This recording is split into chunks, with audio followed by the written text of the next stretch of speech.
धरं विष्णुं शशिवर्णं चतुर्भुजं प्रसन्नवदनं ध्यायेत् सर्वविघ्नोपशान्तयेत्। गुरुर्ब्रह्मा गुरुर्विष्णुः गुरुर्देवो महेश्वरः गुरुस्साक्षात् परब्रह्म तस्मै श्रीगुरवे नमः। పుష్పక విమానంలో నంది గ్రామానికి ఎత్తించినటువంటి రామచంద్ర ప్రభువు యొక్క పాదములకు పాదుకలు తొడిగినవాడై భరతుడు రామచంద్రమూర్తితో అంటున్నాడు, శిరస్యంజలి మాధాయ కైకేయ్యానందవర్ధన బభాషే భరతో జ్యేష్టం రామం సత్యపరాక్రమం. ఇక్కడ కైకేయ్యానందవర్ధన అంటారు భరతుడిని. అంటే కైకేయి యొక్క ఆనందమును వృద్ధి చేసినవాడు. సాధారణంగా కొడుకుకి ఉన్నటువంటి పేరు సంస్కృతంలో నందనుడు అని, అంటే ఆనందమును కల్పిస్తాడు తల్లిదండ్రులకి. అందుకే దేవకీ నందనుడు, పార్వతీ నందనుడు. నందన శబ్దాన్ని తల్లితో కలిపి వేస్తారంటే తల్లికి ఆనందమునిచ్చేటటువంటి వాడై ఉంటాడు అని. కన్న కడుపు అని కదా పోతనగారంతటి వారు మహాభాగవతం చేస్తూ, చేతులారంగ శివుని పూజింపడేని నోరు నొవ్వంగ హరికీర్తి నుడువడేని దయయు సత్యంబు లోనుగా తలపడేని కలుగనీటికి తల్లుల కడుపు చేటు అంటారు. లోకంలో ఏ తండ్రి కన్న బిడ్డో అనరు. ఎవరైనా మహాత్ముడై 10 మందికి ఉపకారం చేసేటటువంటి జీవనం చేసేవాడు కనపడితే ఏ తల్లి కన్న బిడ్డో అంటారు. అమ్మకి కీర్తి తెస్తాడు కొడుకు, అమ్మకి కీర్తి తెస్తుంది కూతురు. కాబట్టి 9 నెలలు కష్టపడి ఆ పిల్లవాణ్ణి కడుపులో భరించి మృత్యువుతో సమానమైనటువంటి ప్రసవ వేదనని తాను అనుభవించి ఒక బిడ్డకి జన్మనిచ్చినటువంటి తల్లి కోరుకునేది ఏమిటంటే ఆ పిల్లవాడి వల్ల వంశమునకు కీర్తి రావాలని కోరుకుంటుంది. కీర్తికి కారణం 10 మందికి ఉపకరించేటటువంటి జీవన విధానాన్ని కలిగి ఉండడం. కాబట్టి ఇక్కడ ఎలా కైకేయానందవర్ధన అయ్యాడు అంటే, కైకేయికి నిజంగా రామచంద్రమూర్తికి రాజ్యం ఇవ్వకూడదని, భరతుడికి రాజ్యం ఇవ్వాలని ఆవిడ హృదయంలో ఉన్నటువంటి సంకల్పం కాదు. ఈ విషయం మందర వెళ్ళి మాట్లాడడం ప్రారంభం చేసినప్పుడే మనకి స్పష్టమవుతుంది. ఆవిడ ఎంత సంతోషించిందో, రామచంద్రమూర్తికి రాజ్యం ఇస్తున్నారంటే అయోధ్యకాండలో ఎంత ఆనందపడిపోయిందో. కానీ మందర లేనిపోయినటువంటి భయాన్ని సృష్టించి ఆమె మనసుని కదిలిపోయేటట్టుగా చేసింది. అందుకే దశరథ మహారాజు గారు నిన్నటి రోజున దర్శనం ఇచ్చినప్పుడు రామచంద్రమూర్తికి, రామ, దేవతల యొక్క సంకల్పం ఇది, నేను పెట్టిన ముహూర్తానికి పట్టాభిషేకం జరగకూడదు అని దేవతలు నిర్ణయించారు. అందుకే నేను పెట్టుకున్న ముహూర్తం భగ్నమైపోయింది. అయిపోయి నువ్వు అరణ్యవాసానికి వెళ్ళావు. నువ్వు అరణ్యవాసానికి వెడితే తప్ప రావణవధ జరగదు అని సంకల్పించిన దేవతలు కైకేయి చేత ఆ కోరిక కోరేటట్టు చేశారు అని చెప్పారు. కాబట్టి నిజానికి కైకేయికి రామచంద్రమూర్తి యొక్క పట్టాభిషేకాన్ని పాడు చేయాలన్న ఉద్దేశ్యం కానీ, భరతుడికి రాజ్యం ఇవ్వాలన్న కోరిక కానీ లేని తల్లి ఆవిడ. ఆవిడికి రాముడు రాజు కావడమే ఆవిడికి ఇష్టం. కాబట్టి అక్కడ ఉన్న వాళ్ళల్లో రాముడి పట్టాభిషేకం చూసి ఓర్వలేనిదిగా మనం అనుమానపడవలసినది ఎవరైనా ఉంటే కైకేయి గురించి మనం ఏమైనా అనుమానపడతామేమోనని మహర్షి మరొక్కసారి జ్ఞాపకం చేస్తున్నారు. కైకేయ్యానందవర్ధన. నిజంగా కైకేయికి రాముడు రాజు కావాలని కోరగలిగినటువంటి విశాలమైన హృదయం ఉండడం ఒకెత్తు, రాచరికం తనకి అయాచితంగా లభించిన 14 సంవత్సరములు రాజ్యం చెయ్యవయ్యా అని రాముడే అధికారం ఇచ్చిన, రామ పాదుకలు పెట్టి రాజ్యం చేసి ఒకవేళ భరతుడికి రాజ్య వ్యామోహం ఏమాత్రమైనా కలిగినట్లు నీకు అనుమానం కలిగితే నువ్వు వెనక్కొచ్చే హనుమ, నేను రాజ్యాన్ని భరతుడికి ఇచ్చేస్తాను అని రామచంద్రమూర్తి ప్రతిపాదించిన 14 సంవత్సరముల అధికారము తర్వాత కూడా అధికారమునందు ఏమాత్రము వాంఛ లేకుండా, ఇది రాముడిది, నేను పరిపాలిస్తున్నాను తప్ప నేను పరిపాలిస్తున్న వాళ్ళను కాను అని ప్రతిక్షణం జాగరూకుడై ఏ పాటి అభిజాత్యమో పెంచుకోకుండా రామ కింకరుడుగా మిగిలిపోయినటువంటి మహాపురుషుడు భరతుడు. ఆయన అలా ఉండబట్టి కైకేయి యొక్క కోరిక ఇవాళ తీరుతోంది. కాబట్టి ఆయన కైకేయ్యానందవర్ధన శిరస్యంజలి మాధాయ. ఇప్పటిదాకా తాను అధికారంలో ఉన్నాడు, తానే పరిపాలన చేశాడు. అయినా రాముణ్ణి చూసేటప్పటికీ ఎంత వినయం అంటే ఆయనకి శిరస్యంజలి మాధాయ. ఇది ఈ వినయం పెద్దల్ని చూసినప్పుడు ఆ గౌరవంతో ప్రవర్తించగలగడం పుట్టుకతో రావాలి. రాకపోతే ఏమవుతుందంటే ఎవరిని ఎక్కడ గౌరవించాలో చేతకాంతనం అలవాటు అవుతుంది. కర్తవ్యమకృతం కార్యం సతాం మన్యుమిదీరయేత్. పెద్దలకి కోపం వస్తే ఎందుకు వస్తుందంటే చెయ్యవలసిన పనిని చెయ్యవలసిన సమయంలో చెయ్యకపోవడం వల్లే కోపం వస్తుంది. కాబట్టి ఎప్పుడైనా ఎవరైనా జ్ఞాపకం పెట్టుకోవలసింది ఏమిటంటే ఏ సందర్భంలో ఎక్కడ ఏ కాలంలో ఎవరిని గౌరవించాలో ఆ గౌరవాన్ని ఇవ్వడం చేతనైతేనే ఆయా స్థానములను అలంకరించవలసి ఉంటుంది. అది చేత కాకపోతే వాళ్ళకి ప్రమాదం, పెద్దల యొక్క ఆగ్రహాన్ని పొందుతారు. కాబట్టి అలా కాకూడదు అంటే ఆయా కాలముల యందు ఆయా సందర్భముల యందు ఎవరిని ఎలా గౌరవించాలో నేర్చుకుని ఉండాలి. ఇది భరతుడు మళ్ళీ మనకి చూపిస్తాడు. శిరస్యంజలి మాథాయ, ఎంత వినయం మహానుభావుడికి. శిరస్సు యందు 2 చేతులు దోసిలి కట్టి అంజలి ఘటించి పరమ వినయంతో రామచంద్రమూర్తి దగ్గరికి వచ్చి బభాషే భరతో జ్యేష్ఠం రామం సత్యపరాక్రమం.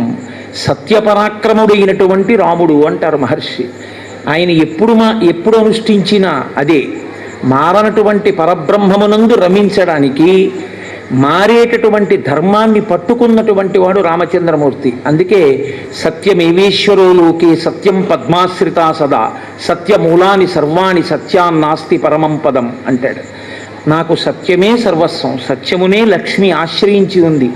అలా ఆశ్రయించినటువంటి సత్యమును నేను విడిచిపెడితే నేను సమస్తము పోగొట్టుకుంటాను, నాకు సత్యమే కావాలంటాడు రాముడు.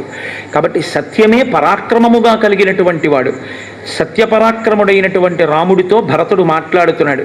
పూజిత మామిక మాత దత్తం రాజ్యం ఇదం మమ తద్దదామి పునస్తుభ్యం యథాత్వమదదామమ.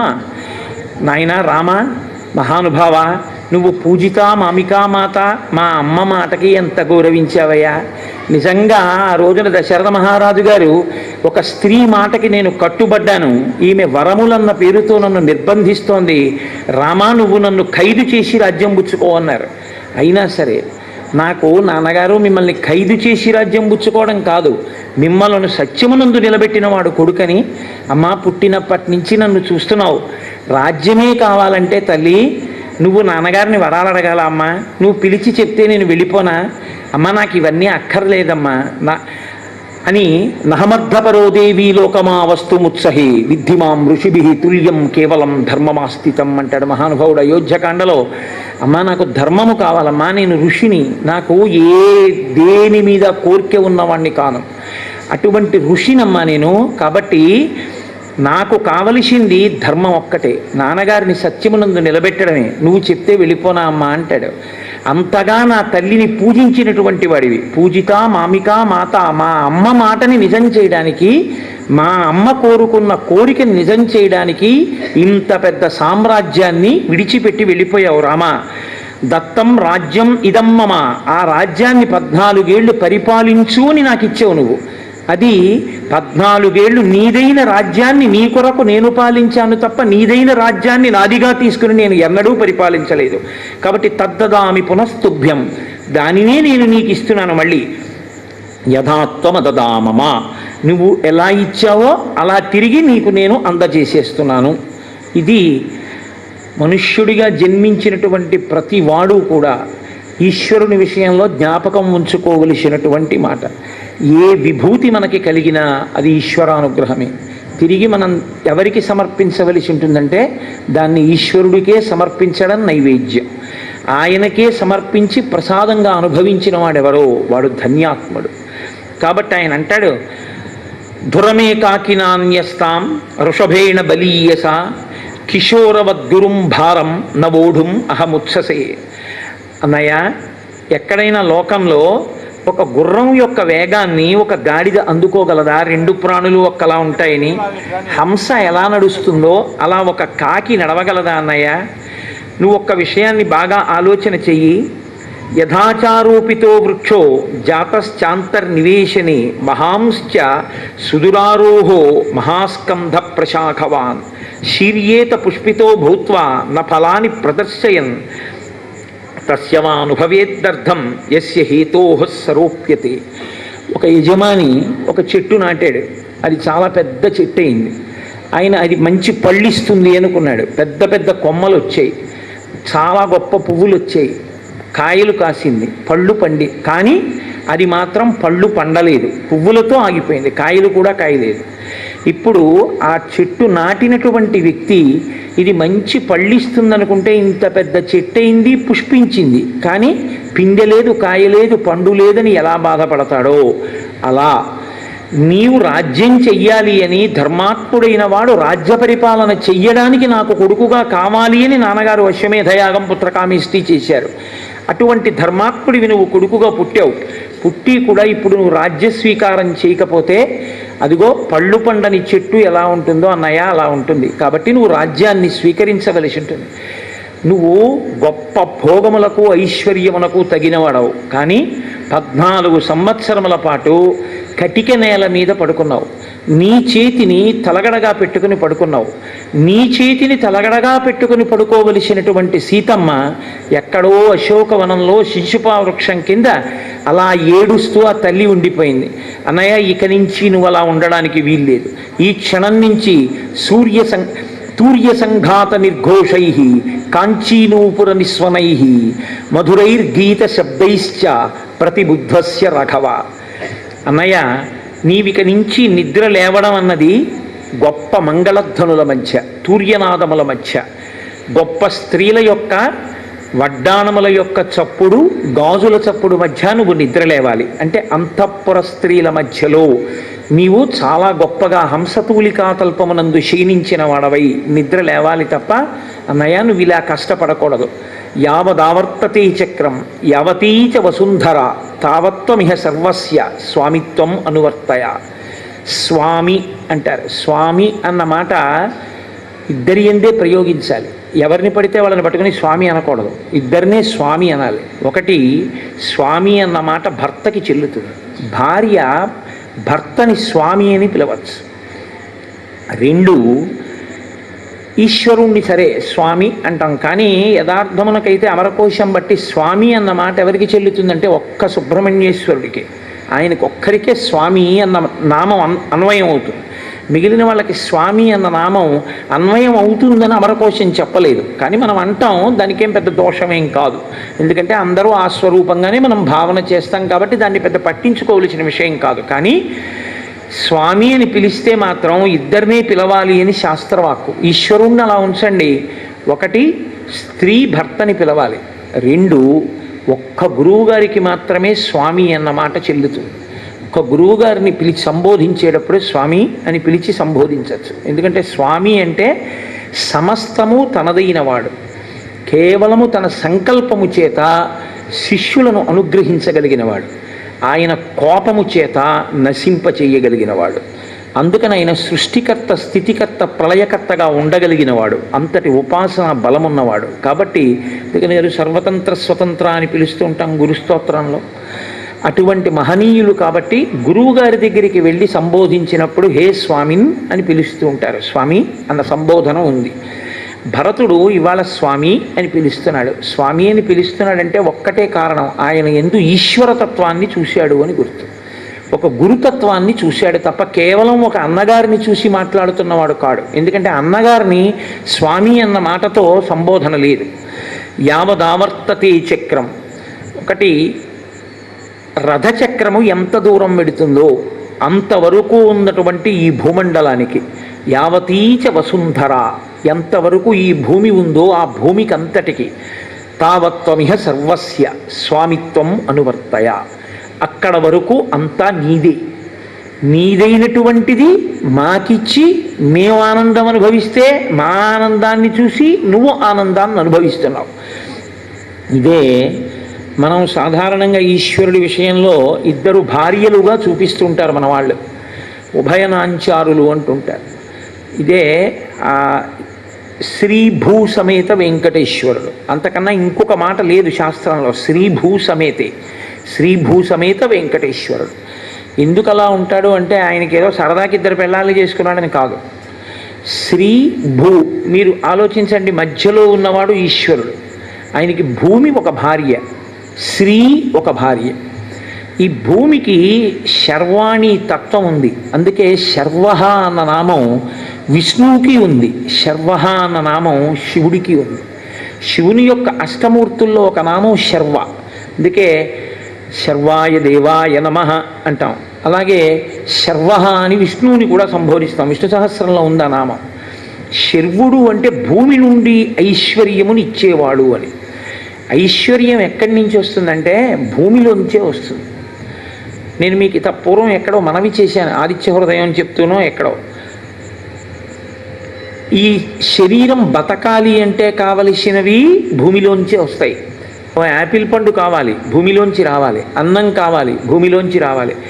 ఈ శరీరానికి భోగం కావాలి, భూమిలోంచే రావాలి. ఇప్పుడు ఈ ఫ్యాన్ ఏదో ఉంది, ఈ ఫ్యాన్ తయారు చేయడానికి కావలసిన ఇనుము భూమిలోంచి వస్తుంది.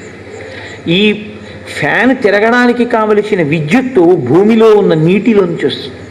కాబట్టి భోగమునకు శరీరము నిలబడడానికి కూడా భూమి కారణం. ఇప్పుడు ఈ భూమి ఎవరిది? ఈశ్వరుడిది. అందుకని ఆయనకి భార్య. ఈ భూమిలోంచి ఐశ్వర్యం ఇస్తుంది భూమి, కానీ అది మీ కష్టాన్ని బట్టి ఐశ్వర్యం వస్తుంది. అనుభవించడం, మీరు అనుభవించాలా అనుభవించకూడదా అన్నది మీరు కష్టపడ్డారు కాబట్టి ఇవ్వాలనేం లేదు. మీరు కష్టపడినది మీకు ఇవ్వాలా వద్దా, మీ చేత అనుభవింప చెయ్యాలా వద్దా అని నిర్ణయించవలసిన వాడు మధ్యలో ఉన్నవాడు. మీరు కష్టపడినందుకు పంట పండినా ఈశ్వరుని యందు ద్వేషబుద్ధితో బతకడం లోకంలో ఎక్కువైపోయింది అనుకోండి, అనాచారం ఎక్కువైపోయింది అనుకోండి, అస్తిక్య బుద్ధి నశించిపోయింది అనుకోండి, యజ్ఞయాగాది క్రతువులు నశించిపోయాయి అనుకోండి, పెద్దల ఎడల వినయ విధేయతలు నశించిపోయాయి అనుకోండి, ఈశ్వరుని యొక్క ఆగ్రహానికి గురవుతాం. అప్పుడు ఈశ్వరుడు ఏమంటాడంటే దీనిని ఐశ్వర్యముగా మార్చవద్దు అంటాడు. అందుకని ఆవిడ శ్రీదేవి. ఇప్పుడు ఐశ్వర్యంగా ఎందుకు మారదంటే పంట పండుతుంది, తుఫాన్ వస్తుంది. పంట విరగకాశి ఉంటుంది, పెద్ద గాలివాన్ వస్తుంది. అరటి చెట్లన్నీ మంచి గెలలతో ఉంటాయి, పెద్ద గాలివాన్ వచ్చి చెట్లన్నీ నేల మీద పడిపోతాయి. అంటే మీరు పండించినది మీ నోటికి అందదు. ఇన్ని ఇంగ్లీష్లో ఒక ప్రొవెర్బ్లో అంటుంటారు, there may be a slip between cup and lip అని. అది మీ చేతిలో ఉన్నది మీ అనుభవంలోకి మారదు. అందుకే రుద్రంలో అభిషేకం చేస్తే ఓ మాట అడుగుతూ ఉంటారు, ద్రాపే అంధస్సస్పతే దరిద్రం నీలలోహిత అని. ఈశ్వర, ఐశ్వర్యం అన్న మాటకు అర్థం ఏమిటంటే ఉన్నది అనుభవించుట. అనుభవించగలిగినటువంటి శక్తి శరీరమునందు ఉంటే దానికి ఐశ్వర్యం అని పేరు, శ్రీ అని పేరు. ఇప్పుడు ఇవ్వాలన్నా ఈవిడే, ఇచ్చింది అనుభవించాలన్నా ఈవిడే, అనుభవింపచేయాలన్నా ఈవిడే. ఈవిడ అనుభవింపచేసే శక్తిని ఇవ్వాలన్నా, అనుభవించడానికి కావలసినవి ఈవిడ ఇవ్వాలన్నా ఈయన అనుగ్రహాన్ని బట్టే వాళ్ళిద్దరు ఇస్తారు. ఈయన కాళ్ళు మీరు పట్టుకుంటే వాళ్ళిద్దరూ కూడా సంతోషిస్తారు. అందుకే మనకి లోకంలో ఆచారం ఏమిటంటే భర్త కాళ్ళు పట్టుకుంటే భార్య సంతోషిస్తుంది. శంకర భగవత్పాదులు సౌందర్యలహరి చేశారు. సౌందర్యలహరి అమ్మవారి యొక్క వైభవానికి సంబంధించిన స్తోత్రం.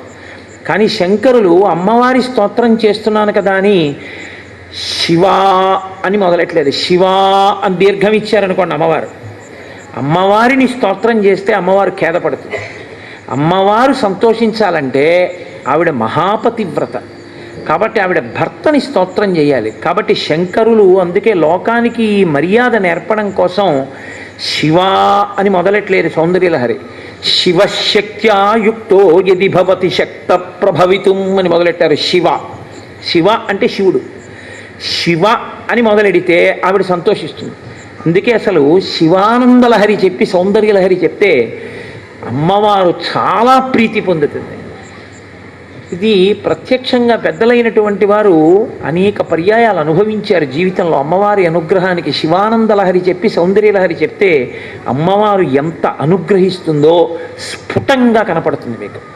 కాబట్టి నీవు యావదావర్తతే చక్రం యావతీచ వసుంధర తావత్వమిహ సర్వత్వం స్వామిత్వం అనువర్తయ.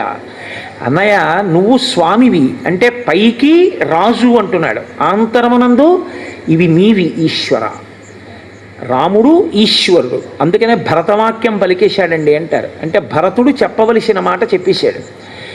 ఈశ్వర ఇవన్నీ నీవి, నీవైనవి నాకెందుకు ఇచ్చావు, మరి ఈ పట్టుపంచ నాకెందుకు ఇచ్చావు అంటే మంచి పట్టుపంచ కట్టుకున్నానని నేను సంతోషపడిపోతే నా సంతోషాన్ని చూసి ఆయన సంతోషిస్తాడు.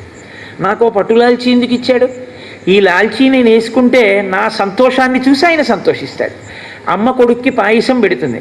కొడుకు పాయసం తింటే అమ్మాయి ఎంత బాగుందో అని చెప్పి ఆ వేలుతో చిన్ని చిన్ని వేళ్లతో పాయసం తీసి అడుగుది కూడా నాకేస్తున్నాడు అనుకోండి, అమ్మాయి ఎంత సంతోషపడిపోతుంది. ఉండింది అమ్మ, తెచ్చింది తండ్రి, తిన్నవాడు పిల్లాడు. పిల్లవాడు తింటే అమ్మా నాన్న సంతోషపడడం ఏమిటి? తల్లి తండ్రి కాబట్టి వాళ్ళిద్దరెవరు లోకానికి సీతారాములు?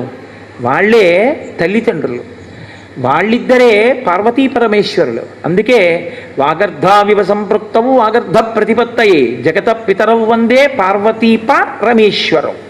పార్వతీ పరమేశ్వరం లక్ష్మీనారాయణులనండి, పార్వతీ పరమేశ్వరులనండి వాళ్ళే. కాబట్టి ఈశ్వర నీదైనది నాకు ఇస్తున్నావు, అది నేను పుచ్చుకొని సంతోషిస్తే నా సంతోషాన్ని చూసి నువ్వు సంతోషిస్తావు, అటువంటి వాడివి. ఇది ఆంతర ప్రతిపాదన. బాహ్యమునందు రామ ఇది నీది, ఈ భూమండలం, ఈ రాజ్యం నీది, నీదైన దాన్ని నన్ను పరిపాలించమన్నావు, పరిపాలించాను. కాబట్టి ఇప్పుడు నువ్వు దాన్ని మళ్ళీ స్వీకరించు. భరతస్య వచశ్రుత్వా రామ పరపురంజయ తదేతి ప్రతిజగ్రాహ నిశసాదాసనే శుభే. ఆయన అన్నాడు స్వీకరించాను. ఒక్క సంకల్పం చేశాడు ఆయన, ఒక్క మాట అన్నాడు, భరత నీ సంతోషించాను, స్వీకరించాను అని ఒక ఉచితమైనటువంటి ఆసనంలో ఆయన కూర్చున్నాడు. పూర్వంతు భరతే స్నాతే లక్ష్మణీచ మహాబలే సుగ్రీవే వానరేంద్రీచ రాక్షసేంద్రే విభీషణే. ఆయన మర్రిపాలు పోసుకుని జటలు కట్టేసుకున్నాడు, జుట్టునంతటిని. అయోధ్యకాండలో విన్నారుగా మీరు. ఇప్పుడు ఆయన పట్టాభిషేకం చేసుకోవాలి.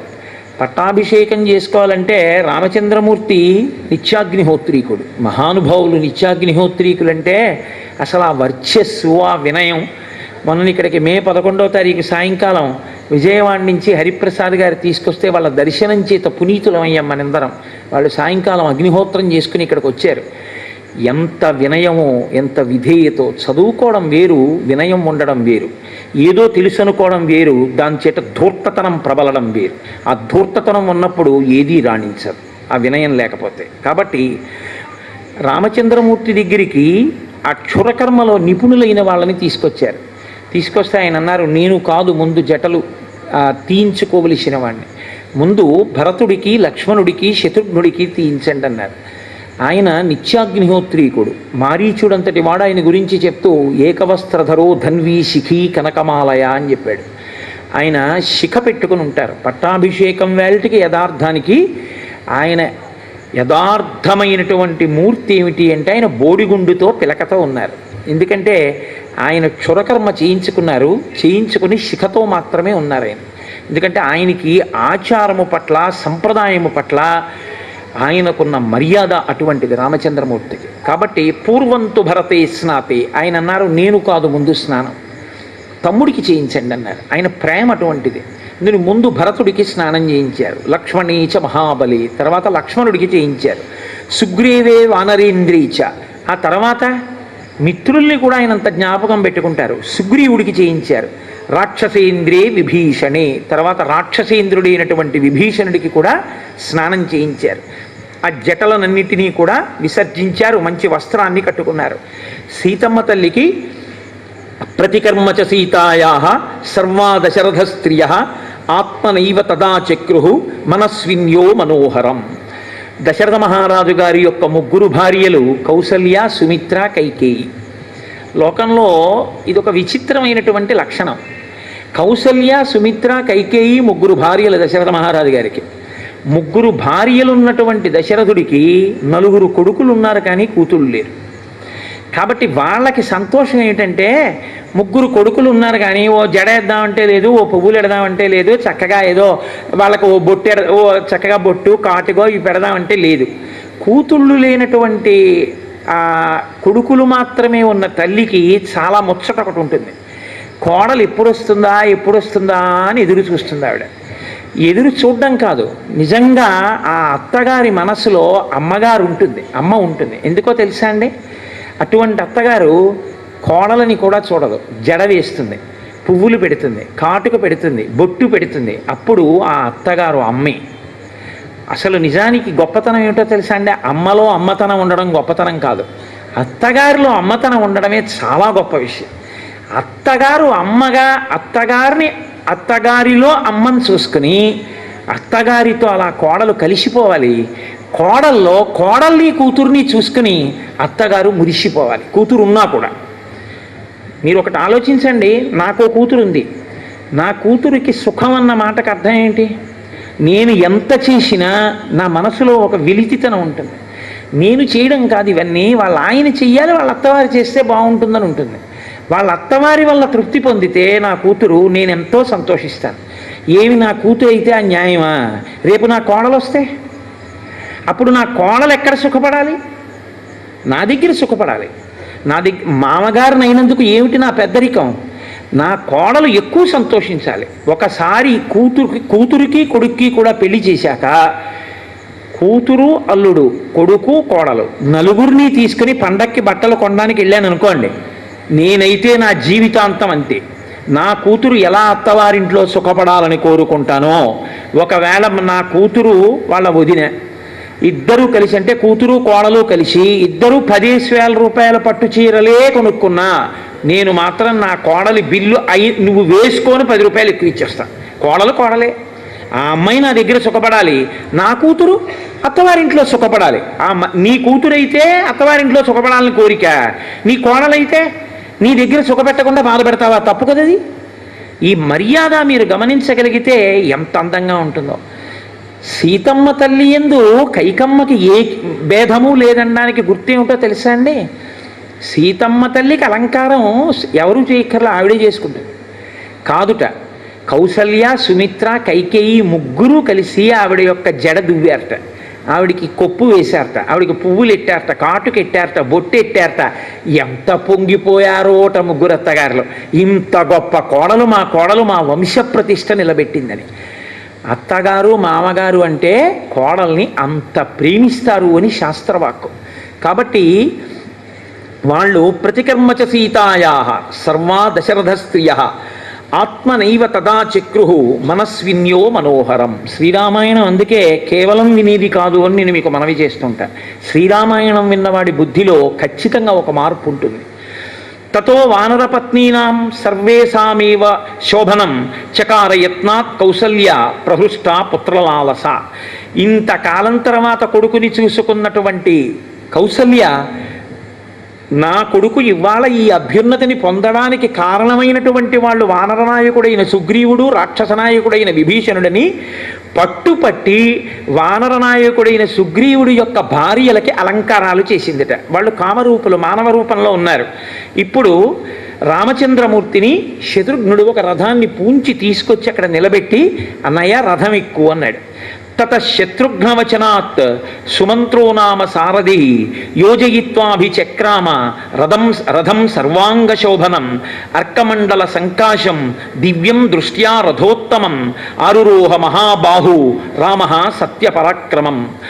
ఆ సుమంత్రుడికి చెప్పి ఒక రథాన్ని తీసుకొచ్చి శత్రుఘ్నుడు మేలైన గుర్రములతో పూంచినటువంటి దాన్ని, సూర్యమండలంలో ఉన్నటువంటి రథాన్ని అక్కడ పెట్టాడు. మహానుభావుడైనటువంటి రామచంద్రమూర్తి ఆ రథాన్ని అధిరోహించారు. సుగ్రీవుడు, హనుమంతుడు మొదలైనటువంటి వాళ్ళు గొప్ప కాంతి కలిగినటువంటి కుండలములు ధరించినటువంటి వారై ఆ నందిగ్రామం దగ్గర నుంచి అయోధ్యా పట్టణానికి బయలుదేరారు.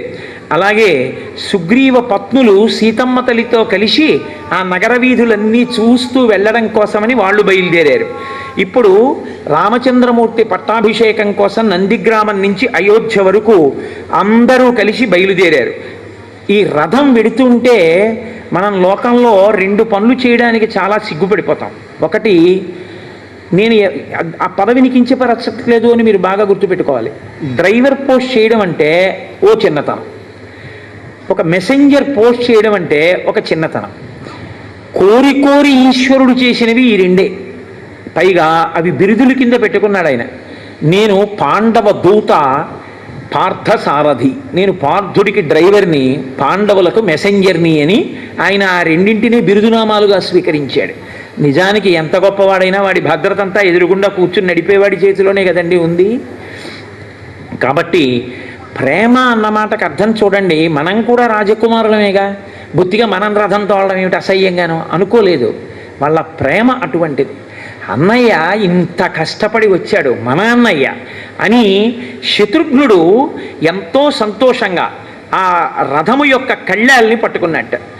అలాగే ఆ చుట్టూ ఉన్నటువంటి ఆ భరతుడు గుర్రము యొక్క కళ్ళెములను పట్టుకుంటే శత్రుఘ్నుడు శ్రీరాముని యొక్క శిరస్సు మీద ఛత్రాన్ని పట్టుకున్నాడు. లక్ష్మణుడు ఒక పక్కన నిలబడి వింజామర వేస్తున్నాడు. విభీషణుడు ఇంకొక వింజామర తీసుకుని ఆయన వేస్తున్నాడు. భరతుడు అక్కడ ఉన్నటువంటి పురోహితులందరితో ఎంత వైభవోపేతంగా శ్రీరామ పట్టాభిషేకం జరగాలి అన్నది ఆలోచన చేస్తున్నాడు. ఇంత సంతోషంగా ఈ అన్నదమ్ములందరినీ చూస్తేట ఇద్దరి కళ్ళమ్మట నీళ్లు కారేయట. ఒకడు సుగ్రీవుడు, ఇంకొకడు విభీషణుడు. విభీషణుడు అనుకున్నాడు, అయ్యో మేము ముగ్గురు అన్నదమ్ములం, రావణ కుంభకర్ణ విభీషణులం, లోకాన్నంతటినీ శాసించగలిగిన మొనగాళ్ళం, కానీ మా అన్నయ్యలు దారి తప్పారు, దెబ్బలాడుకున్నాం, ఆఖరికి ఇద్దరు అన్నయ్యలు మరణించారు, నేను ఒక్కడిని మిగిలాను. జగజ్జెట్టి మా అన్నయ్య వాలి, ఆ అన్నయ్య పోయాడు, నేను ఒక్కడిని మిగిలాను. ఈ భాతృప్రేమ మా జీవితంలో తెలియదు. మేము ఎప్పుడూ దెబ్బలాడుకోవడం, ఆఖరికి చచ్చిపోవడం, ఎవడో ఒకడు మిగలడం. అన్నదమ్ములంటే వీళ్ళు పెద్దన్నగారి పట్ల ఎంత గౌరవంతో జీవించారో, ఎంత మర్యాదగా జీవించారో అని నేను ఎంత సంతోషించాడో మహానుభావుడు. అందుకే ఆ అన్నదమ్ముల బిడ్డలు, ఆ ప్రేమ అవి చూస్తే ఎంతో సంతోషంగా ఉంటుంది. హరిప్రసాద్ గారు వాళ్ళ అన్నగారు వచ్చిన రోజున నా దగ్గరికి వచ్చి అంత గౌరవంగా వాళ్ళ అన్నగారి గురించి నా చెవిలో చెప్పి, వాళ్ళ అన్నగారిని అంత వినయంగా పిలిచి నాకు దండయించి, వాళ్ళ అన్నగారి కొడుకు నాకు దండే వేస్తున్నప్పుడు వాడొచ్చాడు అని ప్రేమగా, కొడుకు కాబట్టి, తమ్ముడు కొడుకు కాబట్టి చెప్తుంటే నాకు ఎంత ఆనందం వేసిందో. అన్నదమ్ముల మధ్య, అన్నదమ్ముల బిడ్డల మధ్య సఖ్యత ఉంటే అదొక గొప్ప బలం, అదొక గొప్ప సంతోషం. కాబట్టి ఇప్పుడు ఆ రథం బయలుదేరింది. మహర్షులు, మరుద్గణములు, దేవతలు అందరూ ఆకాశంలో నిలబడి రామచంద్రమూర్తి యొక్క పట్టాభిషేకాన్ని చూస్తున్నారు. నందిగ్రామం నుంచి ఊరేగింపు బయలుదేరింది అయోధ్య వరకు. ఎప్పుడూ కూడా ఊరేగింపుకు ముందు ఒక పెద్దవాళ్ళు కొంతమంది వెడుతూ ఉండాలి తప్ప ఊరేగింపునకు ముందు పెద్దవాళ్ళు లేకుండా ఊరేగింపు వెళ్ళకూడదు. మనకది రామాయణమే నేర్పుతుంది. అందుకని రాజైన వాడు, పెద్దవాడు, మహానుభావుడు కాబట్టి దశరథ మహారాజు గారు కూర్చునేటటువంటి శత్రుంజయము అనేటటువంటి ఏనుగు మీద సుగ్రీవుణ్ణి కూర్చోపెట్టి ముందు భాగంలో ఆయన్ని నడిపించారు. తూర్యవాద్యములు, కరతాళధ్వనులు చేసేవాళ్ళు, మంచి స్వస్తివాక్యాలు పలికేటటువంటి బ్రాహ్మణోత్తములు ఆ ముందర వెడుతున్నారు. అక్షతలు పట్టుకున్నటువంటి వాళ్ళు కొందరు, బంగారు పాత్రలు పట్టుకున్న వాళ్ళు కొందరు. ఆ ముందు ఆవులు నడుస్తున్నాయి, ఆవుల వెనక కన్యలు నడిచారు. అక్షతం జాతరూపంచ గావః కన్యాస్తథా ద్విజాః నరా మోదకహస్తాశ్చ రామస్య పురతో యయుః. ఆ వెడుతున్నటువంటి వాళ్ళ చేతుల్లో పాత్రలు పట్టుకొని పాత్రల్లో మధుర పదార్థాలు, పిండి వంటలు పట్టుకున్నారు. ముందు కన్యలు వెడుతున్నారు, కన్యల వెనక సువాసినులు వెడుతున్నారు, సువాసినుల వెనక పురుషులు వెడుతున్నారు, మధ్యలో రామచంద్రమూర్తి రథంలో కూర్చుని వెడుతున్నారు. ఆ వెనక మళ్ళీ కొంతమంది ఊరు పెద్దలు ఉన్నారు. ఎలా ఊరిరిగింపు వెళ్ళాలి అన్నది కూడా మనకి రామాయణం నేర్పుతుంది. ఇవాళ మనం ఊరిరిగింపు అలాగే వెళ్ళాం కదండి. పట్టాభిషేకానికి ఎలా వెళ్ళాలో అలాగే వెళ్ళాం. నేను మీతో మనవి చేసింది అదే. సుగ్రీవుడికి నా అంతఃపురాన్ని ఇయ్యి అన్నాడు. ఆయన్ని తీసుకెళ్ళి రామచంద్రమూర్తి యొక్క అంతఃపురాన్ని సుగ్రీవుడికి విడిదిగా ఇచ్చారు. ఎంత స్నేహధర్మం చూపిస్తాడో చూడండి. కానీ వెళ్లే ముందు హంసతూలికా తల్పం అన్నీ దానం చేసేసాడుగా, ఏమీ లేవు. అందుకని భరతుడు గబగబా తల్పాలు, పరుపులు అన్నీ తెప్పించి అప్పటికప్పుడు సిద్ధం చేశాడు. అందరూ చక్కగా సుగ్రీవుడు ఆ భవనంలో చేరాడు. ఎన్ని కోట్ల వానరములు, ఎంతమంది రాక్షసులు వచ్చారు, విభీషణుడు వచ్చాడు, దేవతలు వచ్చారు. రామచంద్రమూర్తి పట్టాభిషేకంలో ఆశ్చర్యకరమైనటువంటి ఘట్టం ఏమిటో తెలుసా అండి? జాంబవాంశ్చ హనూమాంశ్చ వేగదర్శీచ వానరాహ వృషభశ్చైవ కలశాన్ జలపూర్ణాన్ అథానయన్. 500 నదుల జలములు ఉంటే పట్టాభిషేకం చేసేటప్పుడు బాగుంటుంది అన్నారు. పట్టాభిషేకం వేరు, ఈశ్వరుడికి మామూలుగా చేసే అభిషేకం వేరు. పట్టాభిషేకం చేసేటప్పుడు తప్పకుండా కన్య కలశ పట్టుకుని మంగళధ్వనితో వచ్చి కలశ ఇవ్వాలి అభిషేకానికి. కన్యలు తీసుకొచ్చిన కలశతో అభిషేకం చెయ్యాలి. అందుకే కదా ఇవాళ వెతికి మరీ మనం మంగళధ్వనితో ఒక కన్యకామణితోటి ఇద్దరితోటి కలశలు పట్టింపించి తీసుకొచ్చి ఆ కలశలతో రామచంద్రమూర్తికి అభిషేకం చేశాం. లోకంలో అభిషేకం జరిగేటప్పుడు అందున రేపే పట్టాభిషేకం అంటే 500 నదుల జలాలు తీసుకురావడం అంటే సాధ్యమయ్యే విషయం కాదు. కాబట్టి ఏం చేస్తారంటే మంత్రపురస్సరంగా ఆవాహన చేస్తారు. గంగేటి యమునే చైవ గోదావరి సరస్వతి నర్మదే సింధు కావేర్యౌ జలేస్మిన్ సన్నిధింకురు అంటే వస్తున్నాయనే కదా మన నమ్మకం. మంత్రం మనకు ఆ శక్తి ఉంది కాబట్టి అలా ఆవాహన చేస్తారు. కానీ రామచంద్రమూర్తి పట్టాభిషేకంలో అలా చేయలేదు. ఎందుచేత అంటే అత్యంత బలమైన వానరులు ఉన్నారు. భరతుడు అన్నాడు, మా అన్నయ్య పట్టాభిషేకానికి 500 నదుల జలాలు కావాలన్నాడు. వెంటనే సుగ్రీవుడు వానరోత్తములందరినీ పిలిచి మీ అందరూ వెళ్ళి 500 నదుల జలాలు తీసుకురండి అన్నాడు.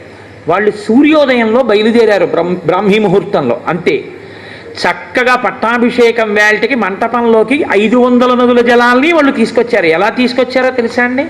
మామూలుగా తీసుకురాలేదు. పట్టాభిషేక సర్గందుకే శ్రీరామనవమి నాడు పారాయణ చేస్తారు.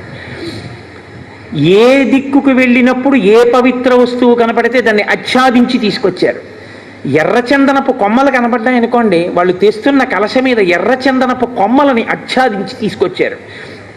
అలా ఆ నదుల జలాల్ని తీసుకొచ్చారు. నదీ శతానాం పంచానాం జలం కుంభేషు చాహరన్. 500 నదుల జలాలతో అభిషేకం జరిగిన వాడు రామచంద్రమూర్తి ఒక్కడే.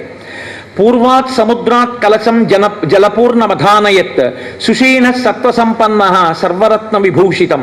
సుషేణుడు పూర్వ దిక్కు అంటే తూర్పు దిక్కుకి వెళ్ళి అక్కడ ఉన్నటువంటి సముద్ర జలాల్ని తీసుకొచ్చాడు. వృషభో దక్షిణాత్తూర్ణం సముద్రాజ్జలమహారత్ రక్తచందన శాఖాభి సమృతం కాంచనం ఘటం. ఆయన వృషభుడు దక్షిణ దిక్కుకి వెళ్ళాడు. సముద్రాజ్జలమహారత్ అక్కడి నుంచి ఆ దక్షిణ సముద్రంలో ఉండేటటువంటి నీళ్లు తీసుకొస్తూ దక్షిణ దిక్కున రక్తచందన వృక్షాలు ఎర్రచందన వృక్షాలు ఎక్కువగా ఉంటాయి కాబట్టి ఓ కొమ్మ ఒక దాన్ని విరిచి ఆ కలశ మీద పెట్టి పట్టుకొచ్చాడు చక్కగా. గవయ పశ్చిమాత్తోయం అజహార మహార్ణవాత్ రత్నకుంభేన మహతా శీతం మారుత విక్రమ. గవయుడు పశ్చిమ దిక్కుకు వెళ్ళి అక్కడ ఉండేటటువంటి చల్లటి సముద్ర జలాల్ని తీసుకొచ్చాడు. ఉత్తరాచ్య జలం శీఘ్రం గరుడానిల విక్రమ ఆజహార సధర్మాత్మా నిల సర్వ గుణాన్విత. హనుమ 500 నదుల జలాలు తీసుకొచ్చేటప్పుడు గబగబా వెళ్ళి నీళ్లు పట్టుకొచ్చారు. మళ్ళీ ఆయనే ఉత్తర దిక్కుకు వెళ్ళి ఉత్తర దిక్కున ఉన్నటువంటి సముద్ర జలాల్ని కూడా తీసుకొచ్చారు. ఇప్పుడు చక్కగా నాలుగు వైపులా ఉన్నటువంటి సముద్ర జలాలు 500 నదీ జలాలు తీసుకొచ్చి అక్కడ పెట్టారు. మహాత్ములైనటువంటి ఋషులు వచ్చారు. వశిష్ఠో వామదేవశ్చ జాబాలి రథకాశ్యప కాత్యాయన సుయజ్ఞశ్చ గౌతమో విజయస్తథా. అక్కడకు వచ్చినటువంటి వాళ్ళు వశిష్ఠుడు, వామదేవుడు, జాబాలి, కాశ్యపుడు, కాత్యాయనుడు, సుయజ్ఞుడు, గౌతముడు, విజయుడు మొదలైనటువంటి మహర్షులు వచ్చారు. అభ్యసించన్నరం వ్యాఘ్రం ప్రసన్నేన సుగంధిన సలిలేన సహస్రాక్షం వసవో వసవం యథా. ఆయనని ఆ కలశల యందు ఓషధీరసములను నింపారు. నేను నిన్న అందుకే ఓషధీరసములను వెయ్యండి అని ఇవాళ ఓషధీరసాలతో అభిషేకం చేశాం. పట్టాభిషేకంలో తప్పకుండా ఓషధీరసములను వాడాలని. పట్టాభిషేకము అంటే యథార్థానికి ఆ అభిషేకమే, ఆ అభిషేకానికే అంత శక్తి. కాబట్టి ఇప్పుడు ఆ పట్టాభిషేకం చేశారట రామచంద్రమూర్తికి, అంతే లోకం అంతా చల్లబడిపోయింది అన్నారు. ఒక్కసారి చల్లబడిపోయింది. అంటే ఆ రామచంద్రమూర్తి యొక్క శక్తి అటువంటిది. పట్టాభిషేకం జరిగితే రాజారాముడైన కాబట్టి ఆయన రాజారాముడు కాగానే లోకమంతా చల్లబడిపోయింది. అందరి మనసులు ప్రసన్నమైపోయాయి. బ్రహ్మణా నిర్మితం పూర్వం కిరీటం రత్నశోభితం అభిషిక్త పురాయేన అనుక్తం దీప్త తేజసం. అప్పుడు కిరీటములను తీసుకొచ్చి ఒక వేది మీద ఉంచారు మొట్టమొదట. ఇదే మకుటధారణ సర్గ అంటారు. ఈ సర్గనే పట్టాభిషేక సర్గనే మకుటధారణ సర్గ అని కూడా పిలుస్తారు. ఇది యథార్థంగా ఏమిటంటే శ్రీరామనవమి నాడు కళ్యాణం చేయడం ఎంత అవసరమో మకుటధారణ సర్గ పారాయణ చేయడం అంత అవసరం. ఆ రోజు ఉదయమే అందరూ కలిసి దేవాలయంలో కూర్చుని రామనామం ప్రారంభం చేస్తారు. ప్రారంభం చేసి సాయంకాలం వరకు చక్కగా రామనామం చేసి పట్టాభిషేక సర్గని, మకుటధారణ సర్గని పారాయణ చేసి స్వామివారి కిరీటాన్ని మానసికంగా చూస్తారు. ఎందుకంటే కిరీటం మీ ఎదురుగుండా వచ్చి ఉండదు కదా. ఆ మకుటధారణ సర్గ చదివేటప్పుడు కేవలం మనసుతో చూడమని చెప్తారు. మనసుతో చూసి ఈ కిరీటధారణ సర్గకి సంబంధించినటువంటి 3 శ్లోకాలు ఉంటాయి. ఈ 3 శ్లోకాల్ని అందరితోటి చెప్పిస్తారు ఒకసారి. మిగిలిన సర్గ ఎవరు వచ్చి దాన్ని ప్రవచనం చేస్తున్నారో ఆయన ఆ సర్గనంతటినీ చెప్పేస్తారు. కానీ శ్లోకాలు మాత్రం అందరితోటి చెప్పిస్తారు. మహానుభావుడు పరమాచార్య స్వామి వారు శరీరంతో ఉన్న రోజుల్లో వారు ఎక్కడ ఉంటే అక్కడ శ్రీరామనవమి నాడు అలా చేయిస్తుండేవారు. ఈ సంవత్సరం కాకినాడ పట్టణం అయ్యప్ప స్వామి దేవాలయంలో మేము అలా చేసి సాయంకాలం మకుటధారణ సర్గ పారాయణ చేశాం.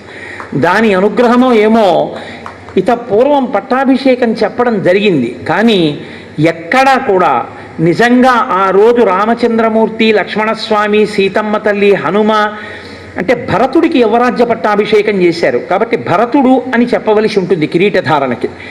ఆ నలుగురికి ధారణ చేయించేటటువంటి కిరీటములు ఏమున్నాయో, లేకపోతే రాముడు పెట్టుకోవలసిన ప్రధానమైన కిరీటం ఏముందో ఆ కిరీటాన్ని చూస్తూ ఆ శ్లోకాలు చెప్పడం అనేటటువంటిది ఇప్పటి వరకు ఎప్పుడూ చెయ్యడం జరగలేదు. ఎందుకంటే అలా కిరీటం తీసుకొచ్చి పెట్టి చేయడం కుదరదు కనుక.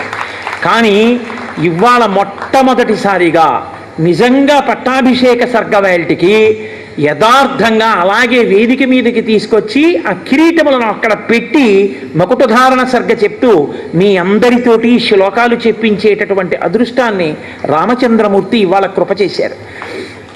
కాబట్టి వాల్మీకి మహర్షి అంటారు, బ్రహ్మణా నిర్మితం పూర్వం కిరీటం రత్నశోభితం.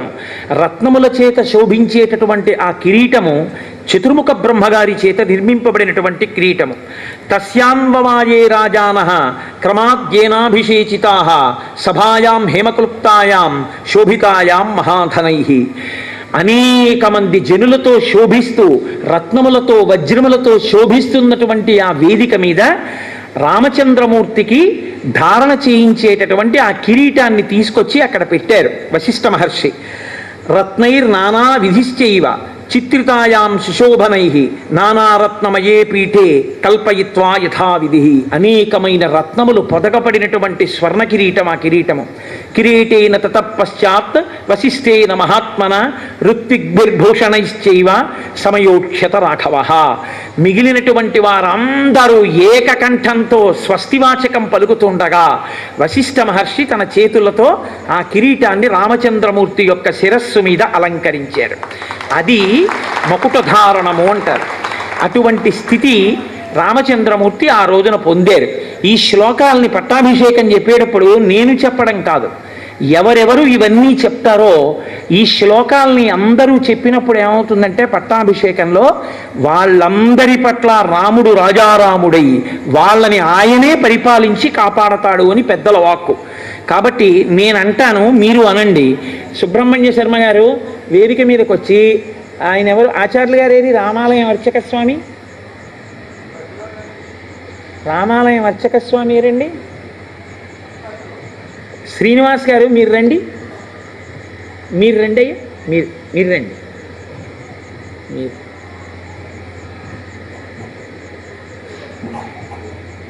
మీ ముగ్గురును మీరు రండి. ఆయన మీరే రండి. మీరు నలుగురు 4 కిరీటాలు ఎత్తి పట్టుకోండి. మేము శ్లోకాలు చెప్తాను, వాళ్ళందరూ ఆ కిరీటాలు చూస్తూ చెప్తారు. అపురూపమైన అవకాశం. మళ్ళీ ఇలా వాళ్ళకి పాపం ఆ అదృష్టం కలగద్దు. 4 కిరీటాలు ఎత్తి పట్టుకోండి, చూస్తూ వాళ్ళు ఆ శ్లోకాలు చెప్తారు. అయ్యా అందరూ చెప్పండి. నేను అనుష్ఠుప్పే కాబట్టి చాలా తేలిగ్గానే ఉంటుంది. కాబట్టి మీ అందరూ కూడా అనండి. అందరికీ కనపడేటట్టుగా పట్టుకోండి ఆచార్యులు గారు. బ్రహ్మణా నిర్మితం పూర్వం కిరీటం రత్నశోభితం అభిషిక్తః పురాయేవ మనుస్తం దీప్తతేజసం. మళ్ళీ ఒక్కసారి అనండి. బ్రహ్మణా నిర్మితం పూర్వం